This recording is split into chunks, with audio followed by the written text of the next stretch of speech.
सतगुरु साहेब संत सब दंडोतम प्रणाम। आगे पीछे मध्य हुए तिनको जा कुर्बान। क्या कह रहे हैं गुरुदेव? सतगुरु साहिब संत सबे दंडोतम प्रणाम, आगे पीछे मध्य हुए तिनको जहां कुर्बान। लेकिन आप और हमने सावधानी रखनी है। सतगुरु साहिब, सतगुरु साहिब यानी हमारे गुरुदेव भगवान, सतगुरु भगवान, गुरु भगवान कहो चाहे सतगुरु साहिब कहो। सतगुरु साहिब और संत सब दंडवतम प्रणाम। लेकिन आप और हमने दंडवत प्रणाम नहीं करना, हमने केवल अपने गुरुदेव को ही करना है।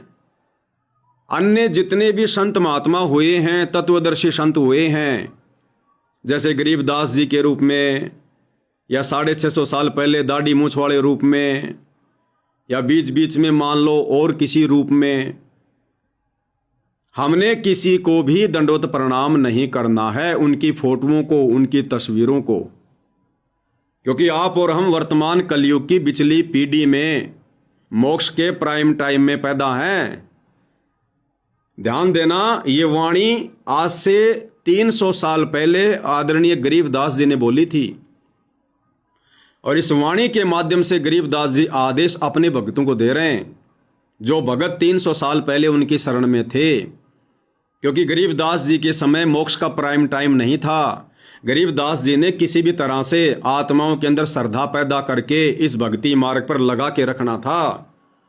तो गरीबदास जी इस वाणी के माध्यम से अपने उस समय के भक्तों को आदेश दे रहे हैं कि सतगुरु साहिब संत सब दंडोतम प्रणाम, आगे पीछे मध्य हुए तिनको जा कुर्बान। लेकिन आप और हम कलयुग की बिचली पीढ़ी में हैं, मोक्ष के प्राइम टाइम में आप और हमने पतिव्रता पद पे रह के भक्ति करनी पड़ेगी। ये गलती आप और हम नहीं कर सकते। हमारे लिए संत भी हमारा गुरु ही है, सतगुरु भी हमारा गुरु ही है, परमात्मा भी हमारा गुरु ही है। तमेव माता च पिता तमेव, तमेव बंधु च सखा तमेव, तर्व तमेव तमेव विद्या च द्रविणम तमेव, तमेव सर्व मम देव देव।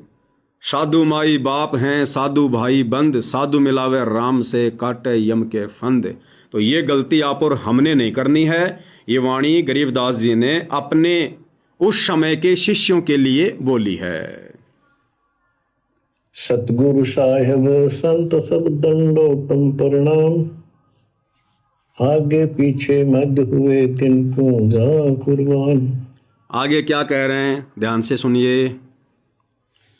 नराकार निर्विषम काल जाल भय बंधनम, निर्लेपम निज निर्गुणम सकल अनुपेशंदनम। सोहम सुरति समापतम सकल समाना निर्पल, उज्ज्वल हिरंबर हरदमं बेपरवाह अथाह वातारणी मध्य तुम। ग्रीव दोष उमरत सिद्ध होई, गणनायक गलताना। करो अनुग्रह सोई, पारस पद परवाना। आदि गणेश मनाओ, गणनायक देवन देवा। चरण कमल लाओ, आदि अंत करो सेवा। परम शक्ति संगीत अमृत सिद्धि दाता सोई। अविगत गुण अतीतम सत्य पुरुष निर्मोही। जगदम्बा जगदीशम मंगल रूप मुरारी। तन मन अर्पो शीसम भक्ति मुक्ति भंडारी। सुर नर मुनि जन धामै, ब्रह्मा विष्णु महेशा। शेष सहस मुख गावै, पूजै आदि गणेशा। इंद्र कुबेर सरीखा, वरुण धर्म राय धामै। समर्थ जीवन जी का, मन इच्छा फल पावै। 33 कोटि अधारा, धामै सहस 88। उतरै बादल पारा, कट है यम की फांसी। अब आगे गुरुदेव भगवान क्या करें, ध्यान से सुनने की बातें। कबीर सतगुरु के उपदेश का, सुनिया एक विचार। जय सतगुरु मिलते नहीं, जाते नरक द्वार। नरक द्वार में दूत सब करते खेचा तान, उनसे कभू नहीं छूटता फिरता चारों खाने। कबीर चार खानी में भरमता, कबहू न लगता तार। सो फेरा सब मिट गया, मेरे सतगुरु के उपकार। क्या कह रहे हैं गुरुदेव भगवान? कबीर सतगुरु के उपदेश का लाया एक विचार, जो सतगुरु मिलता नहीं हम जाते नरक द्वार। नरक द्वार में दूत सब करते खेचा तान, उनते कभू न छूटता फिर फिरता चारों खान। चार खानी में भरमता कभू न लगता पार। सो फेरा यानी वो चक्कर वो झंझट मिट गया, मेरे सतगुरु के उपकार। अब विचार करो भाई और बहनों, इन दिनों आप जी सोशल मीडिया पर देख रहे होंगे, एक न्यूज बहुत ज़्यादा वायरल है एप्स्टीन फाइल के विषय में। एप्स्टीन फाइल लगभग 30 लाख पेज की पीडीएफ, 2 लाख फोटो, 1 लाख के आसपास वीडियो। एक व्यक्ति है जिसका नाम है जेफरी एप्स्टीन, अमेरिका का कोई बिजनेसमैन था। 2019 में उसकी मृत्यु हो चुकी है। उसके विषय में इस फाइल में तरह तरह की बातें हैं। बहुत सारे देश के बड़े बड़े जो बिजनेसमैन हैं, प्रधानमंत्री हैं, राष्ट्रपति हैं, उनका नाम भी उस फाइल में है। अब ये फाइल क्या है, ये जेफरी एप्स्टीन कौन था, क्या था? कहते हैं अमेरिका का बहुत बड़ा एक बिजनेसमैन था और बाल यौन शोषण में उसका नाम है। यानी उसने अलग से एक आयरलैंड बसा रखा था, एक टापू, एक द्वीप, जिसमें केवल वही लोग जाते थे, जा सकते थे जो बहुत धनी हो, बहुत पैसे वाला हो, अरबों की खरबों की जिसके पास संपत्ति हो। और वहां पर क्या होता था, 3 साल से लेकर 12 साल तक की छोटी छोटी बच्चियों को वहां पर रखा जाता था, अपहरण किया जाता था।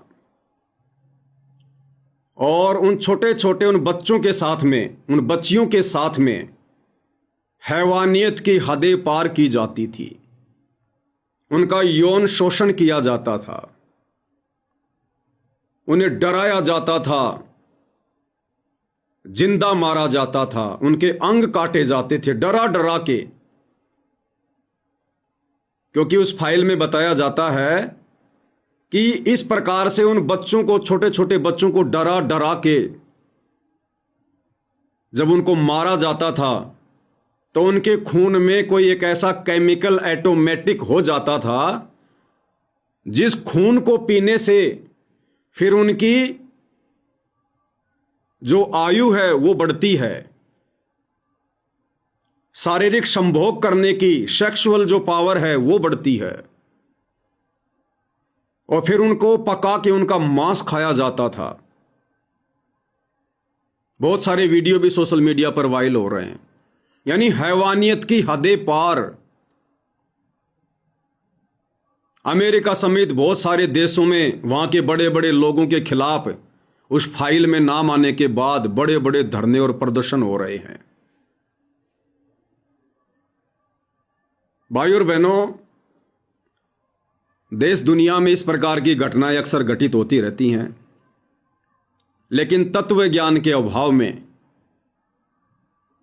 कोई भी घटना हो, कैसी भी घटना हो, 15-20 दिन या ज़्यादा से ज़्यादा 1 महीना, उसके बाद लोगों के लिए वो घटना पुरानी हो जाती है। फिर कोई नया मुद्दा सामने आ जाता है, फिर लोग उस मुद्दे पर काम करना शुरू कर देते हैं, पिछली घटनाओं को भूल जाते हैं। लेकिन आप और हम सतगुरु रामपाल जी के भगत, आप और हमें तत्व ज्ञान प्राप्त है। दुनिया इन घटनाओं से शिक्षा नहीं ले सकती, दुनिया इन घटनाओं के निष्कर्ष तक नहीं पहुंच सकती है। आप और हमने पहुंचना है, क्योंकि आप और हमें वहां तक पहुंचने की बुद्धि सतगुरु रामपाल जी ने प्रदान कर रखी है। अब दुनिया के लिए तो भाई और बहनों वर्तमान में एक बहुत बड़ा रोमांच पैदा करने वाला विषय है ये, कि देखो जी दुनिया में ऐसे ऐसे लोग भी रहते हैं जिन्होंने हैवानियत की, शैतानियत की हद पार कर दी। लोग कह रहे हैं छोटे छोटे बच्चे जो गायब हो रहे थे वो कहाँ जा रहे हैं, अपने बच्चों को संभाल के रखो। दिल्ली में ना जाने कितने 800 के आसपास बच्चे गायब हो गए। इस फाइल के आने के बाद लोगों की आंखें खुल रही हैं। अब भाई और बहनों, विचार आप और हमने करना है। हम यहां पर जेल काट रहे हैं, जेल। ये जो 21 ब्रह्मांड है, जो शैतान का लोक है, ये जेल है।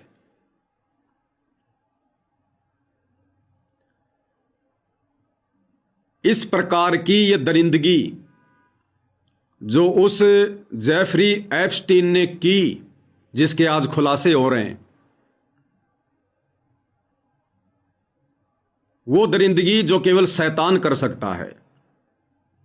इस प्रकार की दरिंदगी भाई और बहनों, आप और हम, इस पृथ्वी का प्रत्येक व्यक्ति, प्रत्येक इंसान किसी न किसी जन्म में, किसी न किसी युग में कर चुका है।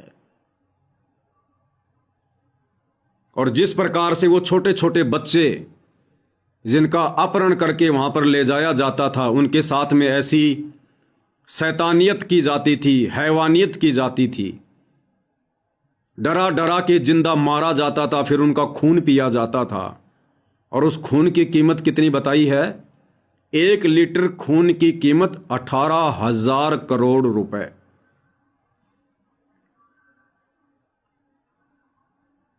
तो उन दरिंदों जैसी दरिंदगी आप और हम सभी भाई बहन असंख्य युगों में, क्योंकि ये आप और हमारा प्रथम मनुष्य जन्म नहीं है। परमात्मा की वाणी कहती है, कोटि जन्म तू राजा कीन्या, मिटी न मन की आशा, भिक्षुक होकर दर दर घूम लिया, मिला न निर्गुण रासा। वाणी पर विचार करो भाई और बहनों, कोटि जन्म तू राजा कीन्या। परमात्मा हम सभी को कह रहे हैं, जितने भी मनुष्य शरीरधारी प्राणी पृथ्वी पर हैं, कोटि जन्म तू राजा कीन्या, की हे नादान प्राणी, तू करोड़ों जन्म राजा महाराजाओं के प्राप्त कर चुका है इस गंदे लोक में आकर, काल के लोक में आकर। अब भाई और बहनों विचार करो, एक मनुष्य जन्म कब मिलता है? एक मनुष्य जन्म हमें मिलता है अनेकों बार 184 योनियां भोगने के बाद। एक मनुष्य जन्म मिलता है, और हजारों लाखों मनुष्य जन्मों के बाद हमें एक अच्छा मनुष्य जन्म मिलता है, किसी सेठ साहूकार का, राजा महाराजा का। और मालिक की वाणी क्या कह रही है? कोटि जन्म तू राजा कीन्या, करोड़ों तूने राजा महाराजाओं के जन्म प्राप्त कर लिए। तो हम कितने लंबे समय से इस काल के लोक में फंसे हुए हैं, सतलोक से आकर। तो कोटि जन्म तू राजा कीन्या। तो इन जन्मों में भाई और बहनों, कभी न कभी, किसी न किसी जन्म में आप और हमने भी शैतान के प्रभाव से इस काल की जेल में जेफरी एप्स्टीन जैसे भी जन्म प्राप्त किए हैं। ऐसी दरिंदगी, ऐसी हैवानियत आप और हम भगत भाई बहनों ने, जो आज हम सत्य पुरुष की भक्ति कर रहे हैं, आज इस प्रकार की बातें सुनने मात्र से हमारे रोंगटे खड़े हो जाते हैं कि कोई आदमी ऐसा भी कर सकता है क्या? आप और हम, इस पृथ्वी का प्रत्येक प्राणी, वो चाहे मनुष्य शरीर में है, चाहे 184 किसी भी योनि में है, जब वो कभी मनुष्य था, जेफरी एप्स्टीन जैसा जीवन उसने भी जिया है, ये दरिंदगी उसने भी की है। तभी तो ये 184 के जीवन मिलते हैं, तभी तो नरक मिलता है, नरक में लाखों वर्ष यातना मिलती है। और वो छोटे छोटे बच्चियां, वो बच्चे जो उस दरिंदगी का शिकार हुए हैं। आप और हम भी उन बच्चों की तरह ना जाने कितनी बार, ऐसे ऐसे हजारों जन्मों तक आप और हमने भी उस प्रकार की यातना सहन की है। मैं आपको वो वीडियो नहीं दिखा सकता जो सोशल मीडिया पर एप्स्टाइन फाइल के अंदर से निकाल के लोगों ने डाले हैं। आपने कभी कभार किसी मीट की दुकान पर बाहर जो तंदूर लगा होता है, आपने देखा होगा एक लंबा सा सरिया होता है, मुर्गे के पंख वगैरह फाड़ के और जो मुर्गा होता है उसकी वो गर्दन काट दी जाती है, उसके पैर काट दिए जाते हैं, और मुर्गे की जो गुदा होती है उस गुदा के अंदर से वो सरिया घुसाया जाता है, उसकी खोपड़ी से निकाला जाता है और फिर आग के ऊपर रखा जाता है, उसको घुमाया जाता है, धीरे धीरे आग लगती है, मुर्गा पकता है। इस प्रकार से छोटे छोटे बच्चों की, बच्चियों की गर्दन काट के, पैर काट के, उनकी गुदा से वो लोहे का सरिया घुसा के और नीचे आग जला के वो सेका जा रहा है। ऐसे ऐसे जन्म भाई और बहनों आप और हमने असंख्यों बार प्राप्त किए हैं। मनुष्य के लक 84 में तो दुर्गति होती है। अरे मुर्गे वगैरह तो सरेआम लोग मीट की दुकान पर तंदूर में सेकते हुए, घुमाते हुए हमें नजर आ रहे हैं, लेकिन मनुष्य जन्म में भी आप और हमारी इस प्रकार की दुर्गति इस गंदे लोक में असंख्यों बार हुई है। तो भाई और बहनों, दुनिया तो 10, 15, 20 दिन में इन बातों को भूल जाएगी, ठंडे बस्ते में डाल देगी, लेकिन इस प्रकार की घटना आप और हम भगत भाई बहनों को जगा जाती हैं। यानी भाई और बहनों, आज गुरुदेव भगवान ने हमें वो मौका दे दिया, हमें वो गोल्डन चांस दे दिया कि आगे फिर किसी जन्म में इस प्रकार की दुर्गति आप और हमारी ना हो। इसलिए गुरुदेव कहते हैं कि बच्चों, मेरी बात मान जाओ, हल्के में मत लो। तुम ये सारी प्रोसीजर पार करके आ चुके हो। यानी इस प्रकार के जो ये जीवन है ये हम भोग चुके हैं। ब्रह्मा विष्णु महेश की पोस्ट कई बार आप और हम प्राप्त कर चुके हैं। आप और मैं, यहां का गधा कुत्ता शुअर भी जो आज लक 84 योनि में कर्म भोग रहा है, वो भी कभी श्री ब्रह्मा रह चुका है, श्री विष्णु रह चुका है, श्री शंकर रह चुका है, देवताओं का राजा इंद्र रह चुका है, 33 करोड़ देव पद प्राप्त कर चुके हैं। इस धरती पर बड़े बड़े चक्रवर्ती राजा महाराजा रह चुके हैं, धनपति कुबेरपति रह चुके हैं, जेफरी एप्स्टीन जैसे मनुष्य जन्म प्राप्त कर चुके हैं। आप और हम असंख्यों बार। इसलिए गुरुदेव कहते हैं बच्चों, मान जाओ, हल्के में मत लो। तुम ये सारी प्रोसीजर पार करके आ चुके हो। अब इस काम को और ज्यादा मत बढ़ाओ। यदि तुम अब इस कलयुग की पिछली पीढ़ी में पार नहीं हुए, इतना ज्ञान देने के बाद, इतना समाधान करने के बाद, हर प्रकार से सारे प्रमाण, सारे सबूत पेश करने के बाद, सारे धर्म ग्रंथों से खोल खोल कर दिखाने के बाद, अगम निगम को खोज ले बुद्धि विवेक विचार, उदय अस्त का राज मिले तो बिन नाम बेगार। भाई तन धर सुखिया कोई न देखा, जो देखा सो दुखिया हो, उदय अस्त की बात करे मने सबका किया विवेका हो। तो गुरुदेव भगवान कहते हैं बच्चों, अगर तुम इस कलयुग की पिछली पीढ़ी में रह गए, अपने गुरुदेव भगवान के धरती पर रहते सहते यदि तुम्हारा शरीर नहीं छूटा, यदि तुम शतलोक नहीं गए, तो फिर से तुम्हें सारी प्रोसीजर में ढलना पड़ेगा। फिर से तुम्हारे को राजा बनना पड़ेगा, महाराजा बनना पड़ेगा, सामान्य व्यक्तियों के जीवन भोगने पड़ेंगे। हो सकता है लक 84 योनि में भी चक्कर काटना पड़े, जेफरी एप्स्टीन जैसे कई कई मनुष्य जन्म भोगने पड़ेंगे। वो छोटे छोटे बच्चे और बच्चियां जो दरिंदगी का शिकार हुई हैं, वो जन्म भी तुम लोगों ने भोगने पड़ेंगे। क्यों? क्योंकि इस भक्ति के बाद, वर्तमान में जो भक्ति सतगुरु रामपाल जी हमें दे रहे हैं, हमसे करवा रहे हैं, इस भक्ति के बाद हमें असंख्य मनुष्य जन्म मिलेंगे। लेकिन वो सारे के सारे मनुष्य जन्म आप और हमें फंसाने वाले मिलेंगे। हमें उन मनुष्य जन्मों में भक्ति मिलेगी, हम गोरखनाथ जैसे ज्ञानी बनेंगे, मच्छंद्रनाथ जैसे साधु बनेंगे, 9 नाथ 84 सिद्ध बनेंगे, लेकिन वो भक्ति कर्म काटने वाली नहीं मिलेगी। उल्टा हमें कर्मों के जाल में फंसाने वाली मिलेगी। और हम वर्तमान समय में की गई भक्ति के कारण जो मनुष्य जन्म प्राप्त करेंगे, जो सिद्धियां दिखाएंगे, वो सिद्धियां होंगी वर्तमान समय की भक्ति के कारण। और हम सोच रहे होंगे कि उन जन्मों में मैं जो भक्ति कर रहा हूंगा, उस भक्ति के कारण मेरे में सिद्धियां आ गई हैं। हमारे अंदर मान बड़ाई अहंकार छा जाएगा, मस्ती छा जाएगी। कोई समझाने का प्रयास करेगा, हम उसकी सुनेंगे नहीं। फिर हमें वो सारी प्रोसीजर पार करनी पड़ेगी, सारी। इसलिए गुरुदेव भगवान कह रहे हैं, क्योंकि भाई और बहनों, जो महापुरुष होता है वो आंखों देखता है सारी घटना, आंखों।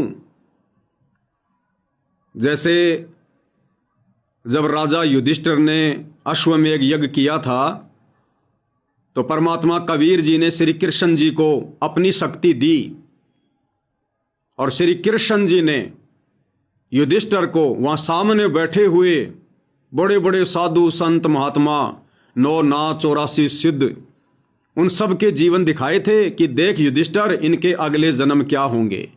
कोई अपनी सीट पर गधा बना खड़ा है, कोई कुत्ता बना खड़ा है, कोई मक्खी, कोई मच्छर, कोई शेर। तो इस प्रकार वर्तमान में सतगुरु रामपाल जी, ये तो साक्षात परम ब्रह्म परमात्मा है, इनका तो कहना ही क्या, इनका तो कोई सानी ही नहीं है। परमेश्वर को अपनी आंखों के सामने सब कुछ दिखाई देता है। कौन कौन पार होगा, कौन कौन काल के जाल में रहेगा, किसके साथ में आने वाले समय में कैसी कैसी दुर्गति होगी। अरे जय गुरुदेव पंथ का संचालक तुलसीदास, उसकी दिव्य दृष्टि खुली हुई थी। जय गुरुदेव को ये काल के दूत, यम के दूत, जो मरने के बाद में आत्मा को लेने आते हैं, उसको साफ साफ दिखाई दिया करते थे, घूमते हुए फिरते हुए, भूत प्रेत वगैरह सब, क्योंकि परमात्मा ने उसकी दिव्य दृष्टि खोल रखी थी। अब मैं पवन दास इस कमरे में बैठकर वीडियो बना रहा हूं, ना जाने कितने भूत प्रेत यहां पर बैठे होंगे, सुन रहे होंगे इस परमात्मा की चर्चा को। बहुत सारे हो सकता बैठ के रो रहे होंगे कि हम मूर्खों ने अपने कर्म फोड़ लिए, क्योंकि सब याद आ जाती है उनको कि हाँ, हमें भी मिले थे भाई सतगुरु रामपाल जी एक समय में, और हम भी थे भाई उस समय मनुष्य शरीर में, और हमारे गुरुजी थे सतगुरु रामपाल जी, हम उनको पहचान नहीं पाए। आज देखो हम कैसे भूत प्रेत बन के अपने कर्म भोग रहे हैं। लेकिन अब बन कुछ नहीं सकती, अब वो कुछ नहीं कर सकते, ना वो अपनी बातें हमें बता सकते, चाहे वो कितना ही ऊंचा बोले, कितना ही कुछ करें, उनके करने धरने से कुछ नहीं होगा, क्योंकि अब वो दूसरे शरीर में है, दूसरी योनियों में है, सूक्ष्म है। अब उनके पास में रोने धोने के अलावा दूसरा कोई चारा नहीं है। तो जय गुरुदेव भी स्पष्ट रूप से देख लिया करते थे। तो सतगुरु रामपाल जी तो भाई और बहनों सर्व सिद्धियों के दाता हैं। तो गुरुदेव भगवान को आप और हमारे अगले जन्म दिखाई देते हैं, जिस कारण से पूज्य गुरुदेव भगवान सत्संग करते करते रो दिया करते थे कि तुम्हें तुम्हारा भविष्य दिखाई नहीं दे रहा, मुझे दिखाई दे रहा है, ये भक्ति कर लो बच्चों, हल्के में मत लो, नहीं तो बहुत भयंकर दुर्गति होगी तुम्हारी, बहुत भयंकर। फिर ना जाने परमात्मा तुम्हें कब संभालेगा, किस युग में संभालेगा। और यही कलयुग की बिचली पीढ़ी होगी, यही सतगुरु रामपाल जी हमारे गुरुजी होंगे, और कोई चारा किसी प्रकार का नहीं होगा। तो भाई और बहनों, ऐसी ऐसी घटनाओं के माध्यम से आप और हम भगत भाई बहनों ने थोड़ा विचार करना चाहिए, हमने शिक्षा लेनी चाहिए कि सब यहां पर अपने कर्मों का भोग भोगते हैं। अब बहुत सारे लोग सोचेंगे उन छोटे छोटे बच्चों ने क्या बिगाड़ा था किसी का, उन बेचारों को जो है वो किडनैप कर लिया गया, फिर उनको वहां पर ले गए, उनको भूखा रखा, प्यासा रखा, उनकी आंखों के सामने दूसरों को जिंदा मारा ताकि वो डर जाएं, डर के कारण उनके खून में वो हार्मोन स्रावित होने लगे, फिर उन बच्चों को जिंदा काट के मार के उनका खून निकाल के पिए, जिससे हमारी सेक्सुअल पावर बढ़े। भाई और बहनों, अब दुनिया वालों को तो पता नहीं अध्यात्म का, वो तो यही सोचेंगे देखो बेचारे बच्चों के साथ में क्या हुआ, बेचारे बच्चों के साथ में क्या हुआ। अब गुरुदेव क्या कहते हैं, एक लेवा एक देवा दूतम, कोई किसी का पिता नहीं पूतम, ऋण संबंध जुड़े सब नाता, अंत समय सब बारा बाटा। उन बच्चों ने भी, उन छोटे छोटे बच्चों ने भी, जब कभी उनको पहले किसी युग में किसी जन्म में मनुष्य जन्म प्राप्त था, उन्होंने भी जेफरी एप्स्टीन जैसी हैवानियत की हदें पार की थी। वो टिट फॉर टैट्स है, वो अपना पूर्व जन्मों का बदला ले रहे हैं। और ये अदला बदला भाई और बहनों उस समय तक चलता रहेगा जब तक हमें स्वयं कबीर साहेब सतगुरु रूप में आकर ना मिले, हमें सत भक्ति ना दें। गरीब बदला कहीं ना जात है, तीन लोक के माए, और सतगुरु मिले कबीर से तो आवागमन मिट जाए। तो आज आप और हमारा सौभाग्य, परम सौभाग्य, कि आज हमें साक्षात वो कबीर परमात्मा संत रामपाल जी के नाम से आकर मिल चुके हैं। दुनिया को तो खैर खबर भी नहीं है, दुनिया को बताते हैं तो मजाक में लेते हैं, और आप और हम उनको जान चुके हैं, उनको पहचान चुके हैं, और हर प्रकार से आत्म कल्याण के प्रति चिंतित होकर अपनी भक्ति कर रहे हैं। तो भाई और बहनों, ये गोल्डन चांस है जो गुरुदेव ने हमें दिया। आज कई लाखों की संख्या में, लगभग 50-60 लाख के आसपास सतगुरु रामपाल जी के भगत हैं देश दुनिया में। उन 50-60 लाख भक्तों में केवल हम चंद आत्माएं जो साध संगति से जुड़कर भक्ति कर रहे हैं, केवल आप और हमारा ही भाग्य उदय हुआ है इस काललोक से बाहर निकलने का। आप और हमें चुना है परमात्मा ने मोक्ष के लिए। ये बात आने वाले 1-2 साल में पूरी संगत को पता चल जाएगी, लेकिन उसके बाद बनेगा कुछ नहीं।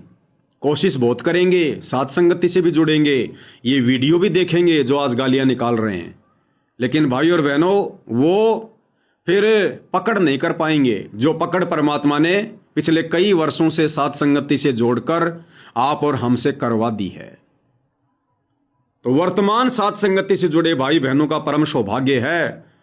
आप और हम चाहें तो ये जंग बड़ी आसानी से जीत सकते हैं, हम फतेह कर सकते हैं। परमात्मा ने हमारे ऊपर रजा करने में कोई कसर नहीं छोड़ रखी है। तो भाई और बहनों, अब हमने सर के कफन बांध लेना है। इन तमाम घटनाओं पर विचार करके गुरुदेव के ज्ञान को आधार बनाकर इस गंदे लोक की गंदी व्यवस्था को देखकर, और फिर भी मन में कोई शंका रह जाती है तो आने वाला जो समय है 2028 से पहले पहले वो कितना भयानक होगा, कैसा मंजर होगा। भविष्य मालिका में लिखा है 15-15 दिन में एक बार बड़ी मुश्किल से भोजन मिलेगा, वो भी भरपेट नहीं मिलेगा। कौन सरवाइव कर पाएगा, कौन जिंदा रह पाएगा? लाश उठाने वाला कोई धरती पर नहीं होगा। जय गुरुदेव ने भविष्यवाणी कर रखी है, लाश उठाने वाले नहीं मिलेंगे। 12-12 कोष पर दीपक जलते दिखाई देंगे, इतनी जनसंख्या कम हो जाएगी। ऐसा भयानक मंजर अभी आने वाले 2.5 से 3 वर्षों में आने वाला है। तो अगर अभी भी हमारी आंखें नहीं खुली हैं, मजाक लग रहा है, तो इस मजाक को परमात्मा हकीकत में तब्दील होते हुए हमें अपनी खुद की आंखों से भी दिखाएंगे कि बच्चों, अभी तक तो तुमने केवल सुना है कि काल लोक क्या है, काल क्या है। आने वाले समय में अपनी आंखों से भी देखोगे प्रैक्टिकल में। उसके बाद हमारी आस्था यहां से बिल्कुल खत्म हो लेगी। तो समझदार वो है जो समय रहते गुरु के ज्ञान को आधार बनाकर उनकी प्रत्येक मर्यादा में रहकर भक्ति मार्ग पर दृढ़ होकर चले। परमात्मा उसे इस प्रकार के मंजर से फिर दूर रखते हैं, बाईपास करते हैं। परमात्मा दुनिया चाहे कितनी बड़ी आपत्ति में क्यों ना आ जाए, ऐसे अपने दृढ़ भक्तों को परमात्मा किसी चीज के भरोसे नहीं रहने देते हैं।